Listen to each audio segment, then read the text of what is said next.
Okay, let's see. The doors are open. Welcome, everybody. Yep. Yeah, Victor, Walter, come on in. We got a front row seat for you at the webinar. Yep. Once you guys get settled, hey, as you come in, if you go to the chat box and enter the city that you're in, that'll help us guide the conversation based on what might be more relevant to you, what industries might be in your area. And naturally, if you have questions as we go through our webinar, just pop them in the chat box and we'll bring them into the discussion.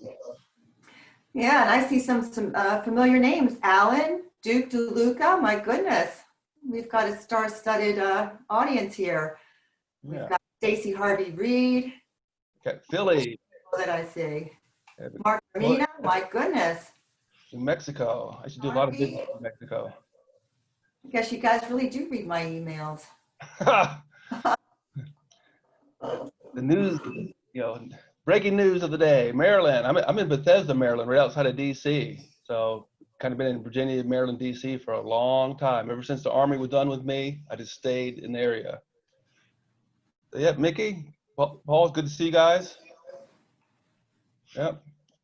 If you're just coming in, if you drop in the city that you're in to the chat box, it'll help us know who's in the room, and maybe there's some good examples that are even more relevant to you. Yep, Fred, JP, come on in. Yeah, Michigan. Very nice. It's pretty amazing that we can work from anywhere in this day and age and share information, collaborate, figure out how to do things better. So this is really, really good. And Karen, I think Karen knows, she's our speaker for surety bonds, but from a finance perspective, we really like people like Karen to make sure our clients have the bonding they need to win projects. Yeah, North Carolina, Mississippi, fantastic. We got a good spread. Let's see if we can get somebody all the way to California. Anybody in California? They're still sleeping. Morning time. Yeah.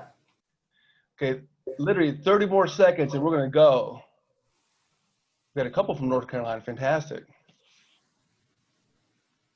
Yeah, Stephen, nice to meet you. Texas. I'm from Houston. So very cool. What part of Texas are you from, Stephen? This is all about winning more contracts. Atlanta, very good. Dallas, Fort Worth, Atlanta. Things are warming up. I almost forgot about the season. There's so much going on in our lives in this day and age. It's hard to remember what season. San Antonio, nice. Very good. Karen, are you ready? Ready, Freddie. Yeah, born ready, right? So for people who haven't met me yet, my name is Kirk. I'm the CEO of Foresight CFO. And in addition to, carrying the mission through fractional CFO and accounting services, I teach the same subject, financial management, to graduate students at Georgetown. So, the numbers are a really good complement to what the students are experts at. So when you got your expertise plus the numbers, things really start to work for you. So I'm really happy to have Karen. Karen lives in the Maryland area, Baltimore, not too far from where I'm at. Karen, could you introduce yourself? I'm really glad that you're with us today for making us smarter about bonding. Oh, well, thanks for having me. Well, just real quick, Kirk and I got to know each other through the Small Business Development Center. We do presentations together, and we do this on a volunteer basis. And to tell you the truth, there aren't too many CPAs and professional executives in my industry that want to donate that kind of time and spend a whole morning presenting for SBDC. And I was just really impressed with him. So my agency is a surety agency, and we're licensed across the country. We just got licensed in Missouri, so I think we might have one more state to go to be fully licensed. And we're award-winning. We're the only surety agency to win the USSBA Small Business Person of the Year because of our advocacy that we have for small business. There you go. So our webinar objectives, we're going to look at companies that they don't need too many bond needs, maybe up to 1.5 million, and what the objectives are for there. And then best practices to overcome some challenges if you want to exceed the $1.5 million level. And we're going to go on and talk about the type of risk, financial analysis, the work in progress evaluation, indemnity concessions, because they still are being given in COVID, times. It's difficult, but it's available. And then premium determination.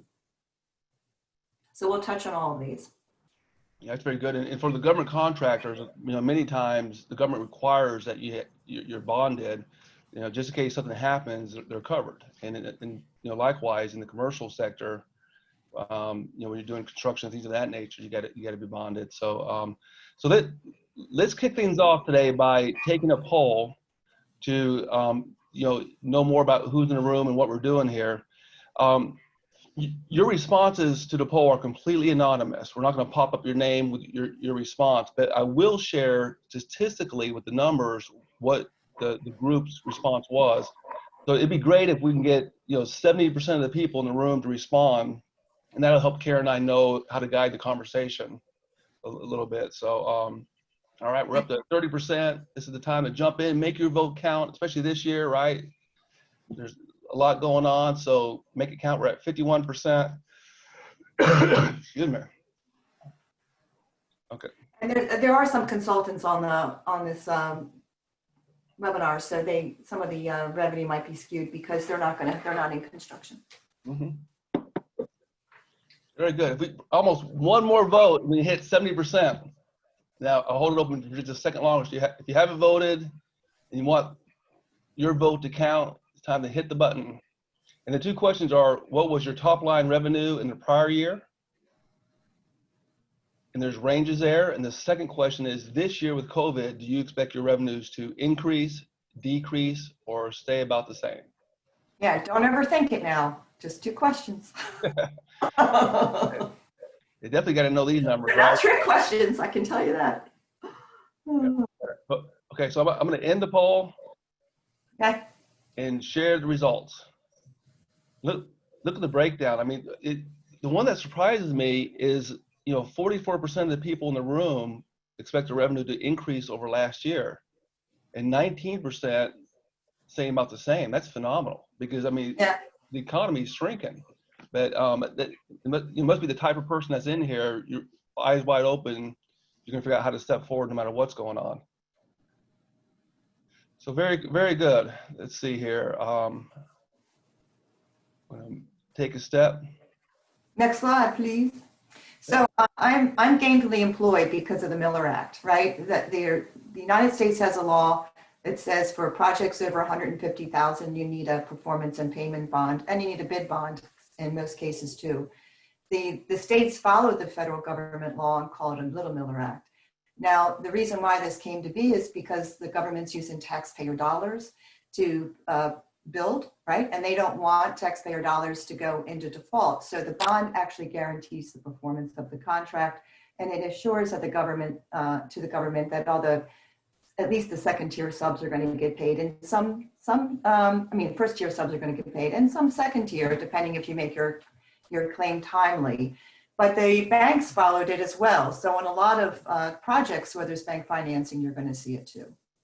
Yeah, so the threshold is almost if you got anything going on, you got to be bonded. Yeah, and there's some large general contractors that require their subs to be bonded. And we have a unique program with Hensel Phelps, which we'll talk about soon. And they require everything 50,000 and higher to be bonded. Actually, the lower you get in and bond at the lowest level, it's more easy to build your track record because it doesn't take much to qualify for a 50. And then if you perform at that level, then we can double it to 100,000 and then double it again and double it again. So it's a lot easier to get bonded at a very low threshold. Yeah. Okay, next one.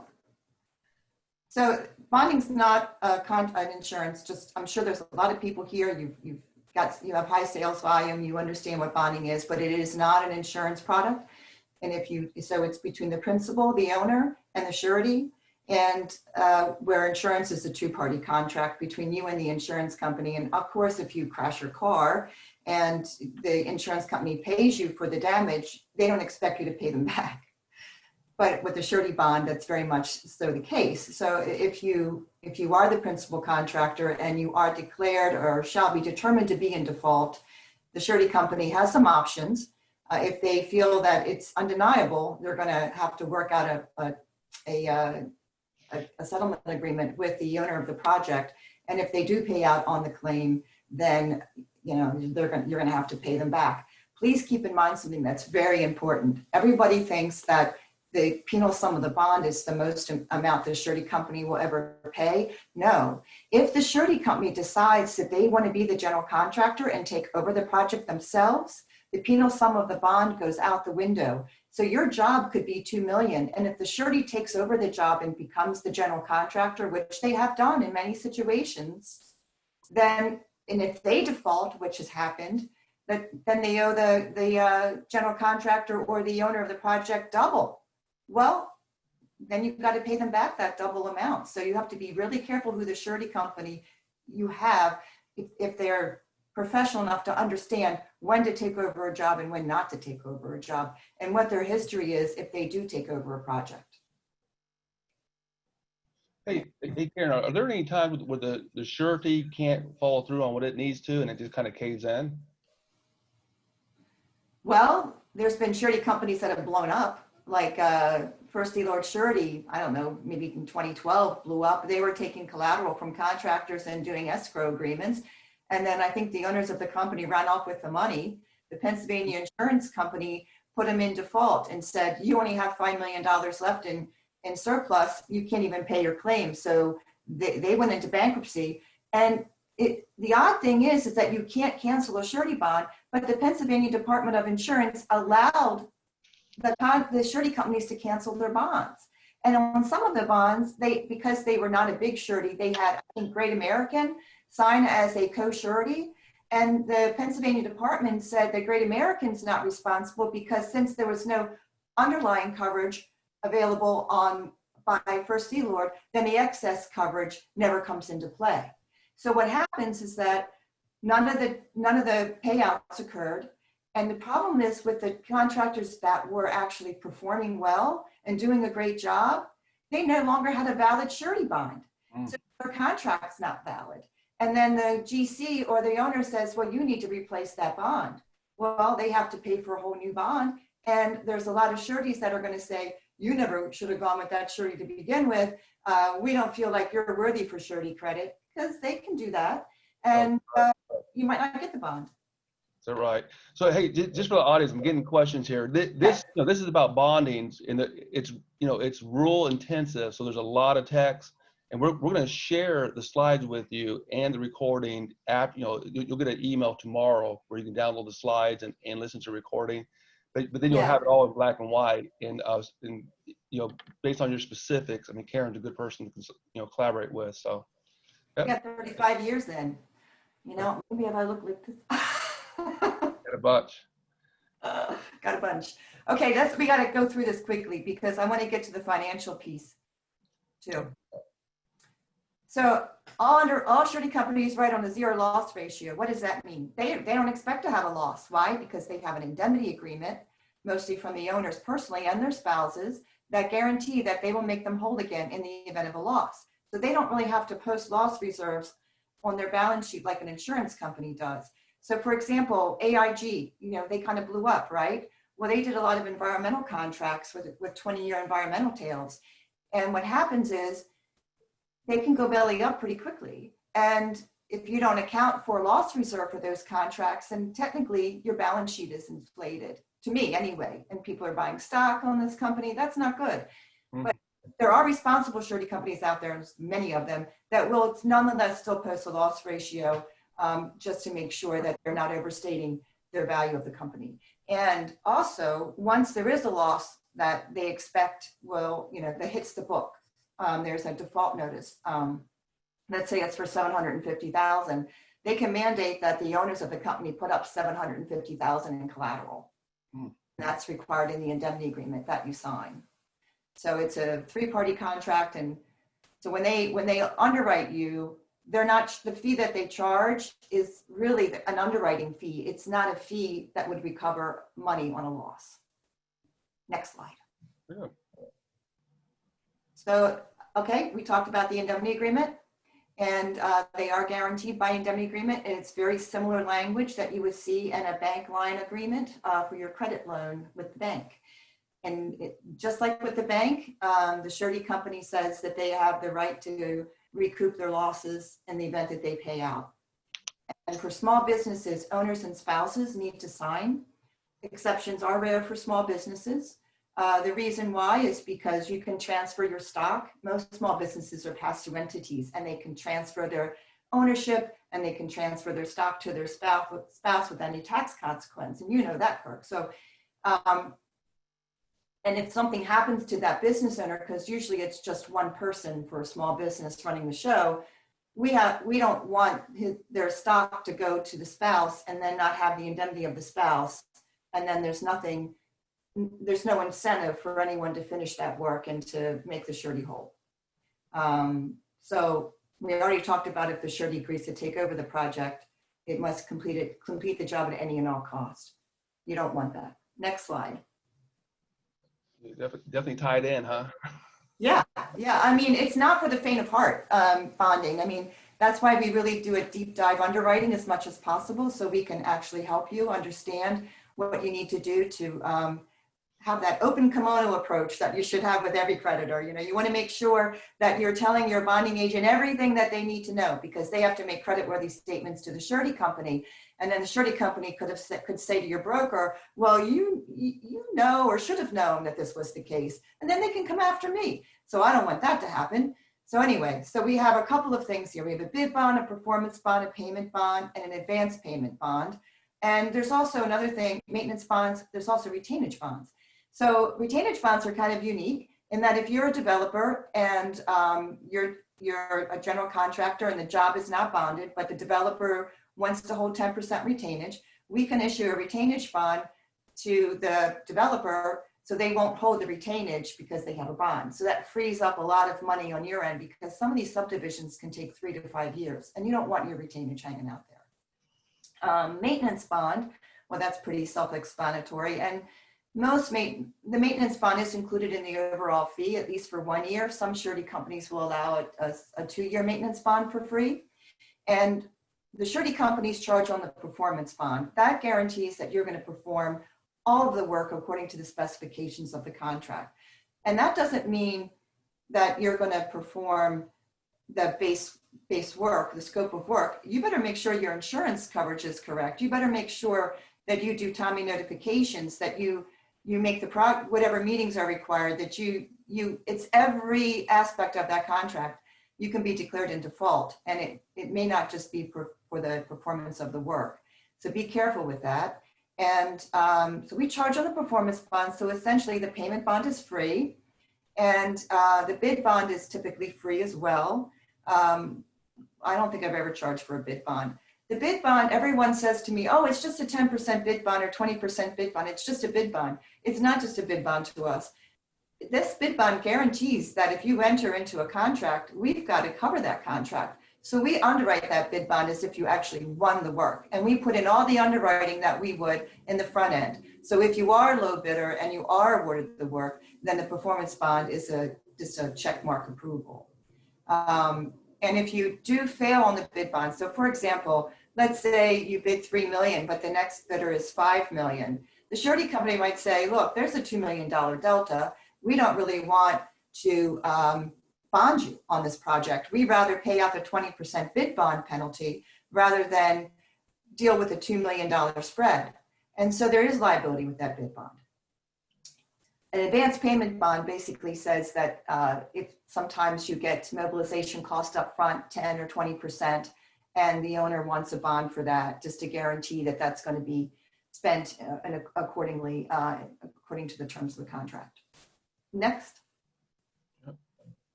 So we have now a lot of people don't realize this, but there's really 2 types of surety. There's contract surety and commercial surety. And a lot of people think that commercial surety is license and permits, probate bonds, miscellaneous court bonds. No, we do all that, but some surety companies have a division of responsibility, and they bifurcate their company. They have a contract surety division and they have a commercial surety division.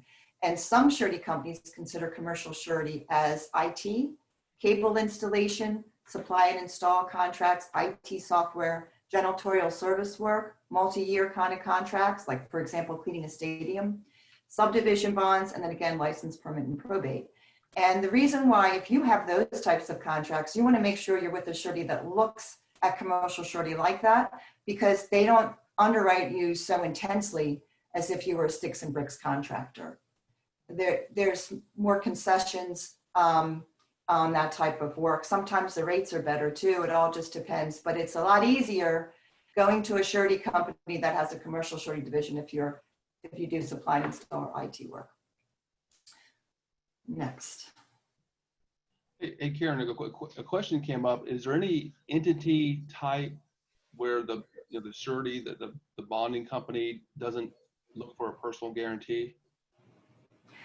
Yeah, the best way to do it is if you have a C corporation, right? And because the C corporation pays its own taxes, it accounts for deferred taxes in its balance sheet, and it's a clean balance sheet because every liability is on there. That's the responsibility of the corporation.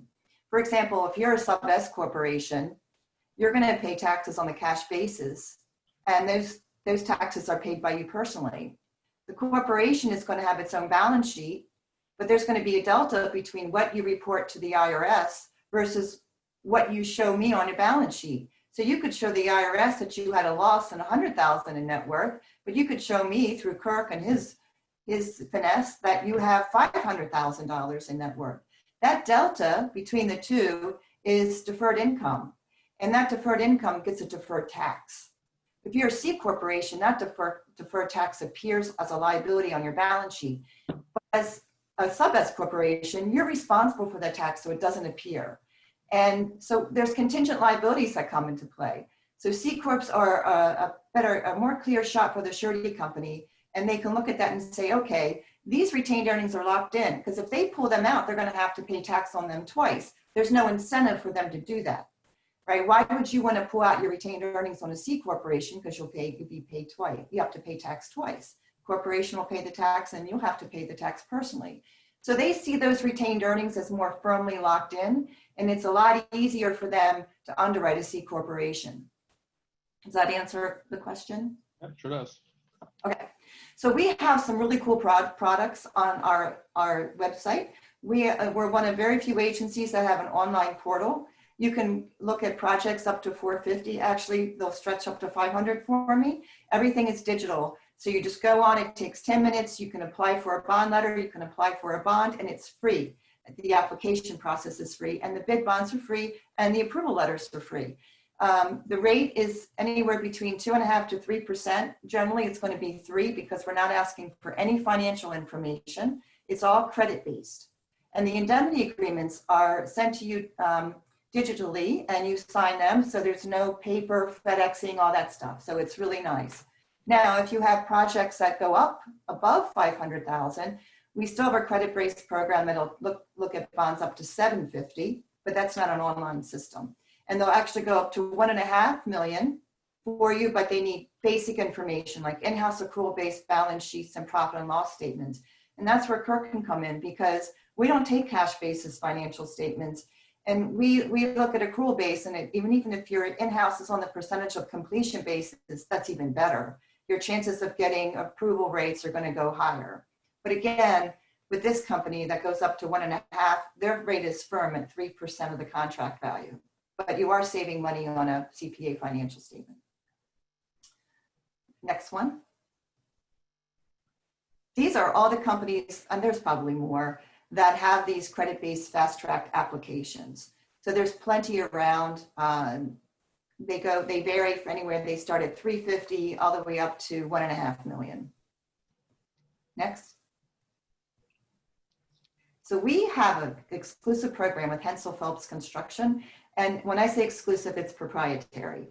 And they've given me several territories, a lot of them, mostly up the East Coast, Texas, Tennessee, I think California, Seattle, I don't know, I forgot all the states.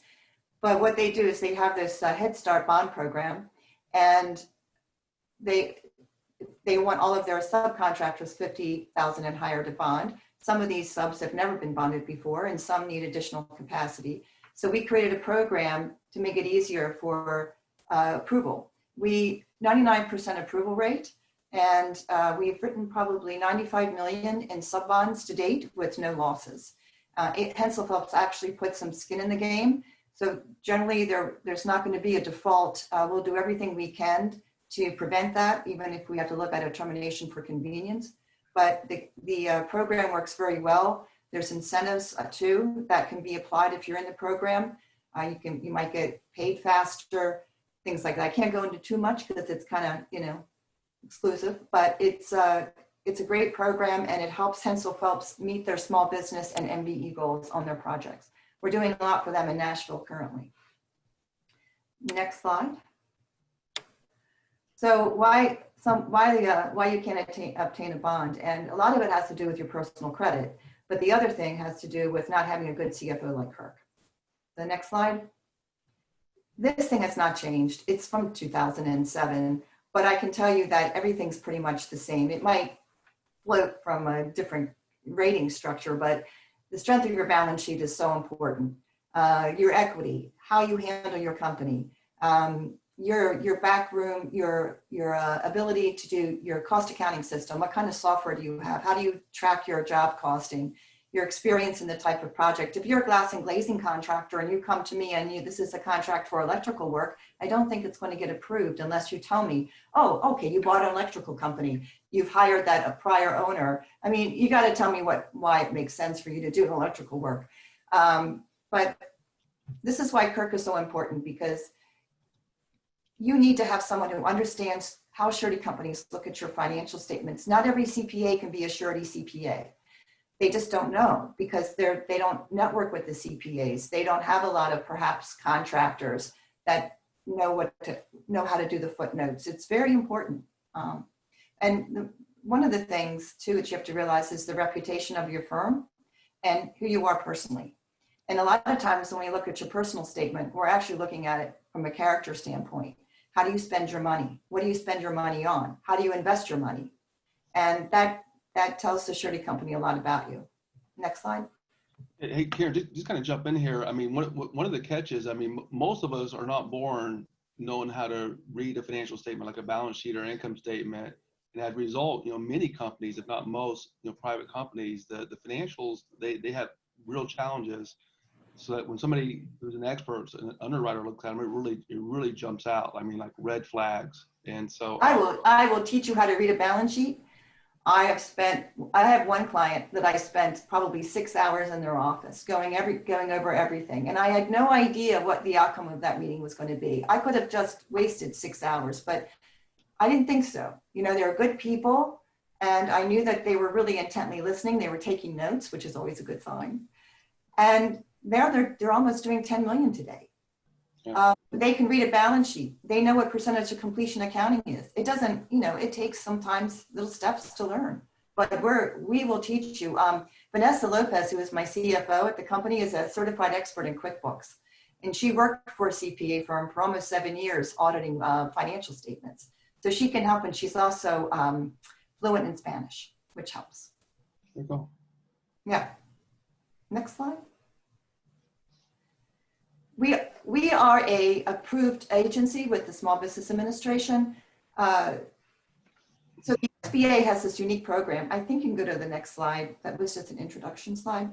Mm-hmm. So the SBA has this great program that says, if you don't have the financial statement that you need at the present time, or if your credit is not good and you had a bankruptcy that's been discharged for at least a year, they will consider you. And what they do is they will back your bond up to 90% to entice the surety company that partners with the SBA to issue the bond. They charge $6 per thousand of the contract price, the SBA, and you have to pay that fee. I don't make any money off that fee.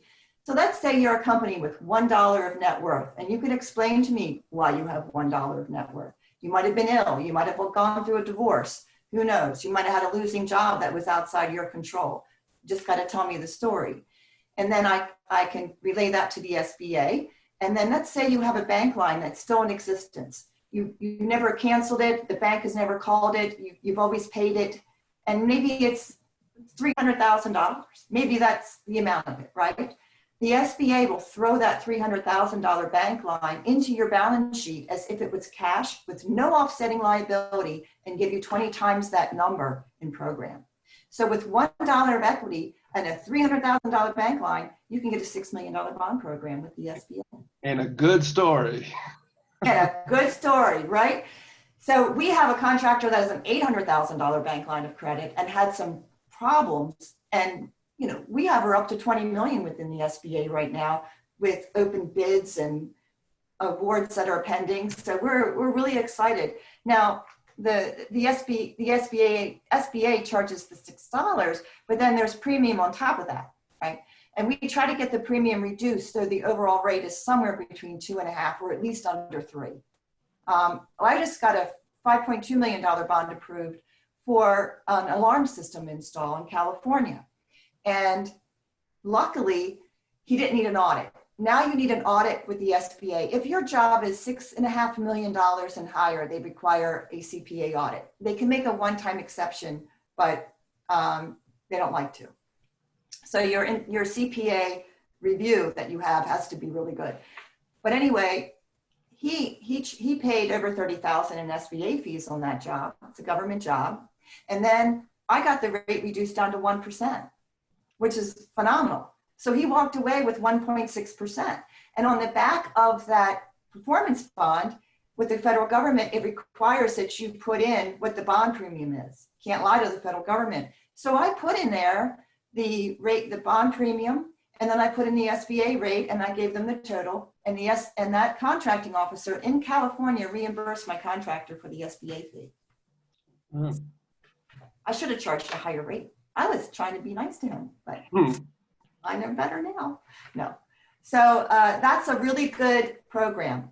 And we have several in the SBA. Bonding agents make a lot less money using the SBA, so you won't, unfortunately, find a lot of agencies that do SBA bonds.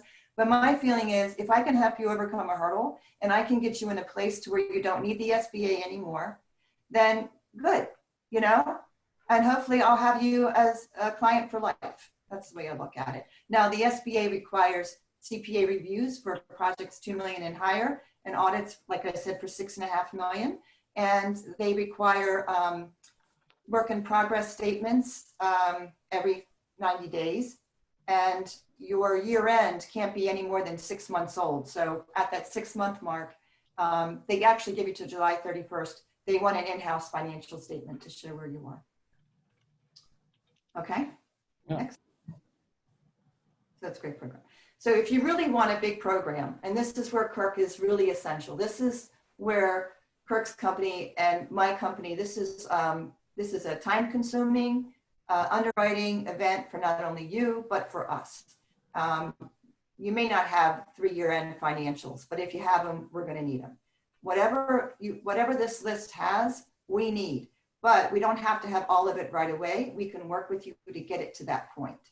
But if you want a bond program where it's the lifeblood of your company, you're going to need this. And by the way, we can package it up and do an underwriting analysis, give that to you, and then you can use that to take to a bank that we can recommend or Kirk can recommend, and you can get a bank line of credit with that information. It's pretty much the same info. Yeah, it really is.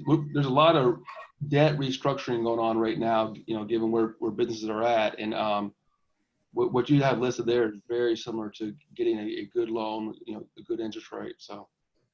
Okay, well, I don't want to run out of time, so let's keep going. Mm-hmm. You're supposed to tell me when I talk too much. All right. Like I'm going to listen. No. So factors include, how long have you been in operation? What is the form of ownership? I'm not going to read the slide because we're running out of time, but let me tell you this. If you come to me and you're not even a year in business and there's 2 partners, my feeling is you're not going to get a lot of bonding capacity if you haven't showed to me or where I can show the surety that you don't know each other well, right? That's like saying we've been married for 6 months and we're going to be married forever. I mean, there's no set rule. There are people that marry for 20 years and break up. I understand that, but money's involved here. Big money's involved. And when big money's involved, personalities change. And I need to make sure that the 2 owners or the 3 owners or 4 owners that are involved know what their duties and responsibilities are, can provide a resume that shows that they did that work prior for somebody else, and that you have a relationship here, and why you came together, why you formed your business. And sometimes what they'll do is, if the ownership is too new, the surety company might use funds control or escrow. I don't make any money off that, but it's an escrow agent that creates a bank account for you. And instead of the general contractor or the project owner paying you, they pay the escrow agent. And that escrow agent makes sure that everybody on the job is paid before the owners get their cut. And that way, they, and then let me tell you, if owners can withstand the escrow process being new, then then that looks good too, because it's not easy when someone else wants to manage your money, and what happens to the owners and their personality when people manage their money. So I'm just letting you know, your relationship with each other matters. Next slide. Okay, we can pass that. We can talk about continuity later, or you can call me on that. In bonding credit, I'm sure everybody here understands how they talk. Surety underwriters say, okay, you're approved for 1/3, which means 1 million single, 3 million aggregate. The 3 million aggregate is really your cost to complete at any one point in time, not the contract values. Only one surety company that I know, which is CNA, will look at program based off contracts less billings. All the other sureties look at your cost to complete. Next slide. So a multiplier, like if you're a subcontractor, the standard rule is 10% against working capital, because you have to finance your work. And we give 20 times to general contractors because they don't finance their work. They use subcontractors to do that. Next slide. All right, working capital. What everyone needs to know is that surety companies and banks only look at current assets that are going to turn into cash within 90 days, with the exceptions of retention, work in progress inventory, and I'll talk about subordinated debt and underbillings or unbilled receivables. And we'll talk about that real quick.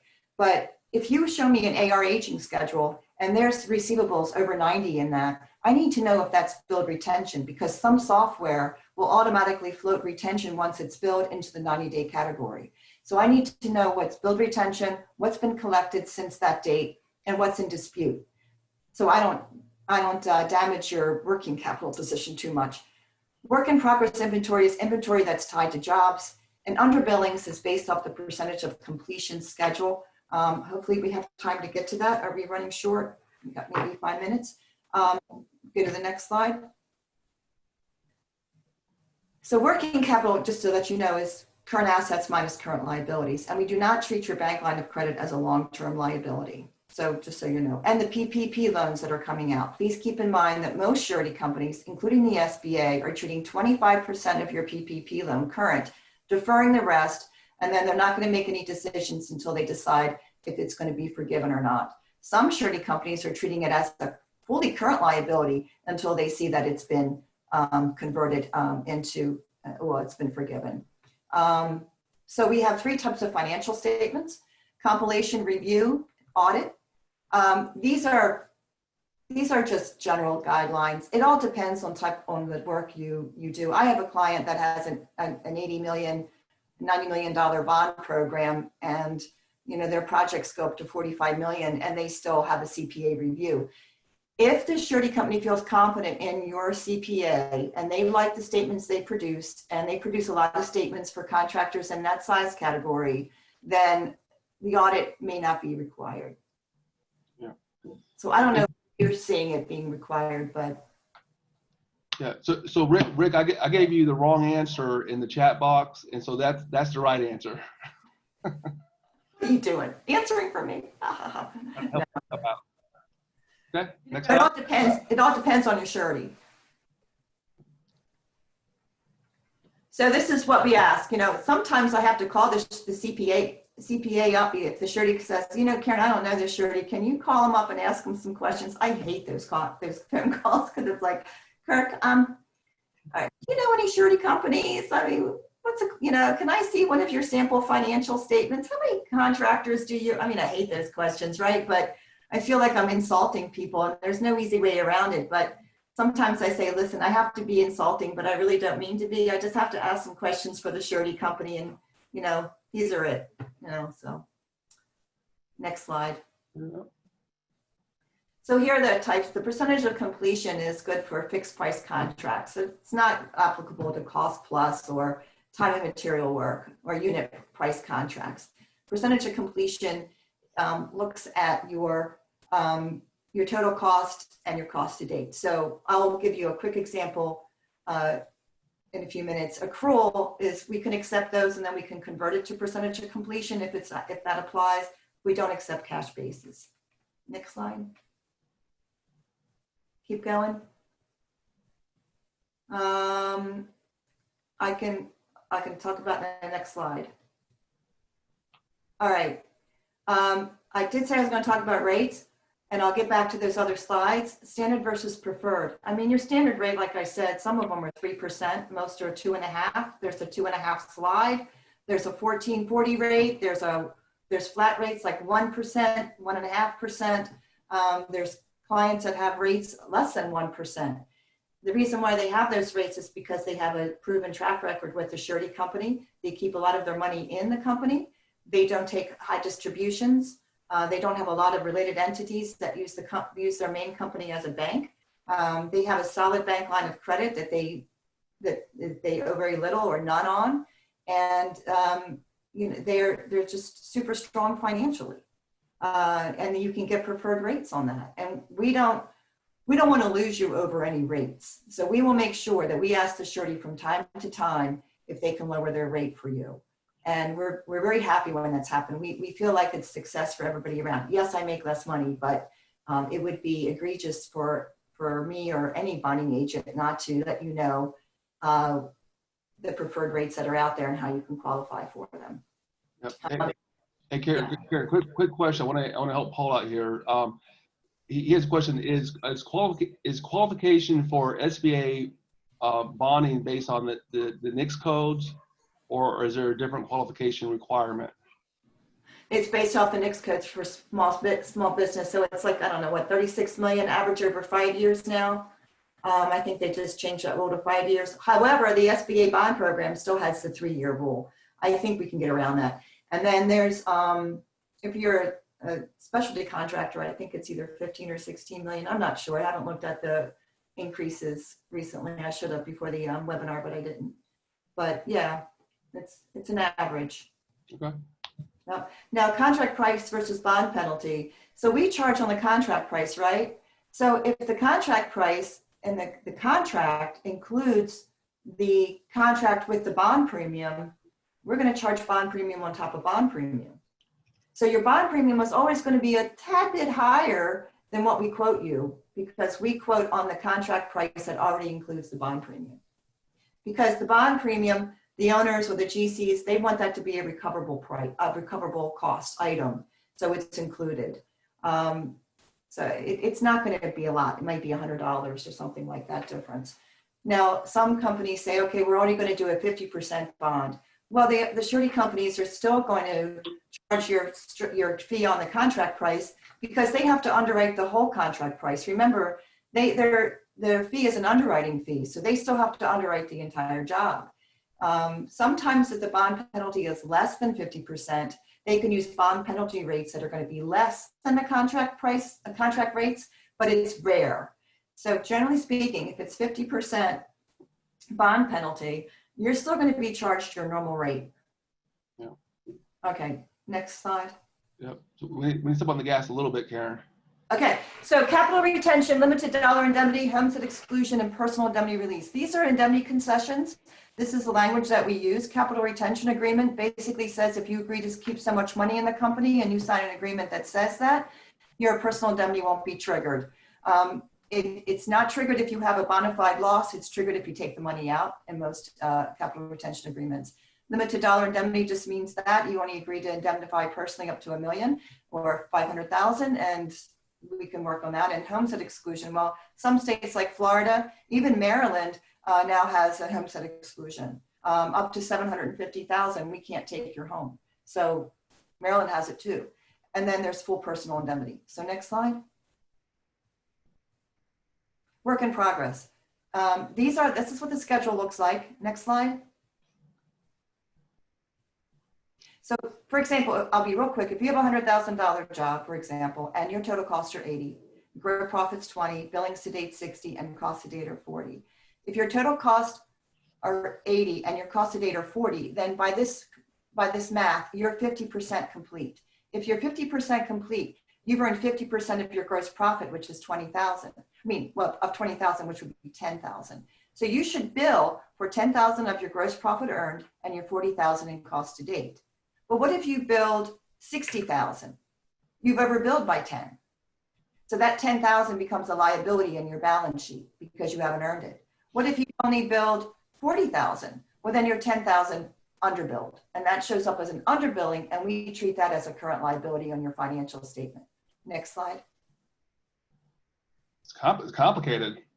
It's not complicated. You know this like the back of your hand. So next slide. So what programs exist when you can't obtain bonds through the traditional markets? Well, based on everyone here, I don't think that this is going to hit you too hard, but there is collateral, a irrevocable letter of credit. There's funds control, which I describe later with that escrow agent. And then a lot of general contractors use subguard or subcontractor default insurance. Next slide. Teaming and joint ventures, I'm not going to go, we don't have the time to go into a lot here, but just keep in mind the SBA, for example, the SBA bond program does not consider teaming agreements. They're going to look at it as if that's your entire job. So outside the SBA agreement, your teaming agreement should make sure that it's bound by a subcontract agreement, because if it doesn't have an end date, Virginia court rules on its case law now that it's considered a contract of the future and it's not enforceable in a court of law. So you want to make sure your teaming agreement is tied to a specific subcontract that has a specific end date. And you want to make sure that your teaming sub is bonded back in total on that project. And you may even be required to do escrow if the relationship is new and you haven't worked before. And believe me, it could be a blessing in disguise to do that. A joint venture, a lot of surety companies will not bond a joint venture for small businesses unless they write both parties. And some surety companies want to underwrite the other joint venture partner to make sure that they're worthy of being a joint venture partner with their own firm. So you got to make sure you give us time with the joint venture and team agreements, because the surety companies have a little bit more due diligence on those types of contracts. Next slide. All right, so we already talked about that. You can keep going because we're running out of time.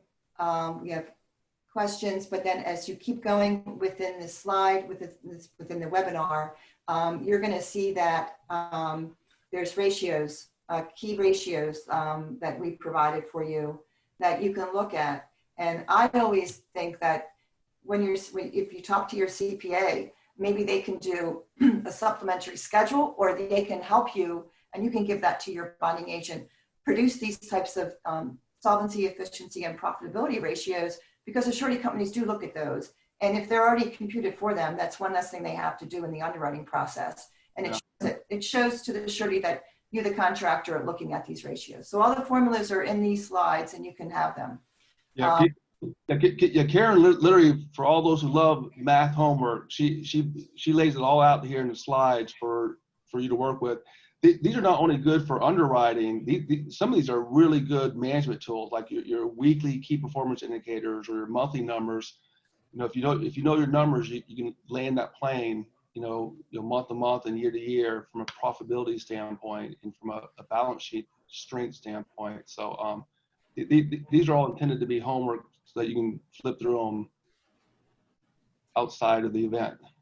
And I have another company called BG Network, and it's a consulting company, and it consists of people that I know that are consultants, some retired, some not, and they work very well with my with people that want their services that come through me, and they have agreed in many cases to reduce their fees because of the due diligence I do before they get them. Right? They're not hunting and killing this food. I'm serving it up on a platter, so they feel like, okay, there's some give and take here, and they will even provide a 15 to 20 minute conference call for free with you if you sign up through us.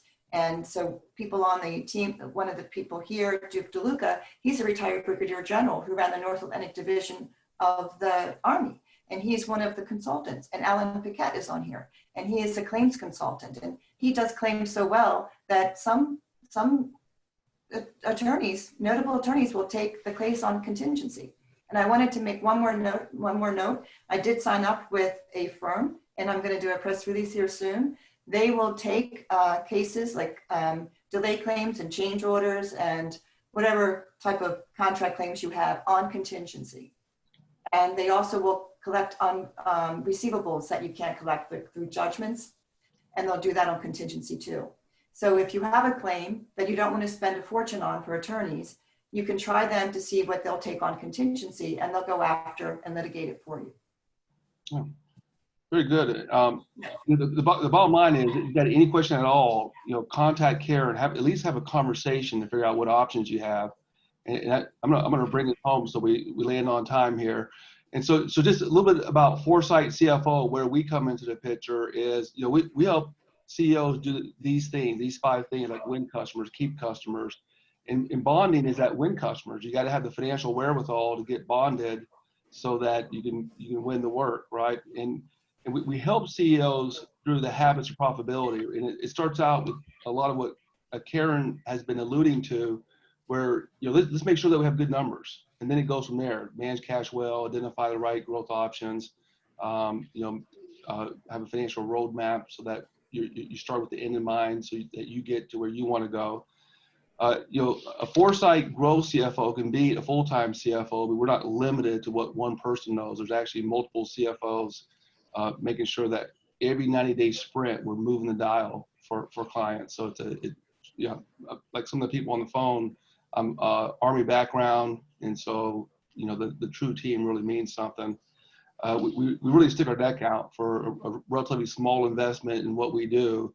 We're accountable to deliver big returns, more cash in the bank, more profit on the bottom line, and a more valuable business that is transferable, because 72% of the businesses are not transferable. They're going to when they sunset, they're going to close, right? Which means all the people who came with you got to go somewhere else. So with both me and Karen, in my case, if you want to get a look at your financial wherewithal, how do you make sure you have the engine and the foundation that can support your business, contact me. We can talk about how we do a financial evaluation using the same tools that banks use, including benchmarks, to make sure that we can defend what we're asking for. We do that, and likewise, Karen can talk to you specifically about your bonding requirements and how to get that done. So we're literally at time. Karen, hey, Karen, thank you so much for jumping on and getting the word out more about how you help CEOs do well. Well, thank you. And CFO is so important for construction companies, and even having a part-time one where Kirk can bring in some guidance with the numbers means a lot to creditors. I mean, a lot of reassurance. Yes. And we all know you can do the work. We just don't know that you can keep your books and records good. Yeah, that's common, right? People go into business for something other than the back office. So we're right. We go into business for the back office. So there's different folks. Right. So Karen, thank you, and I will talk with you soon. Hey, thanks everybody. I appreciate it. It's nice to see some familiar names. Yep. Hey, take care, everyone. Okay, bye-bye.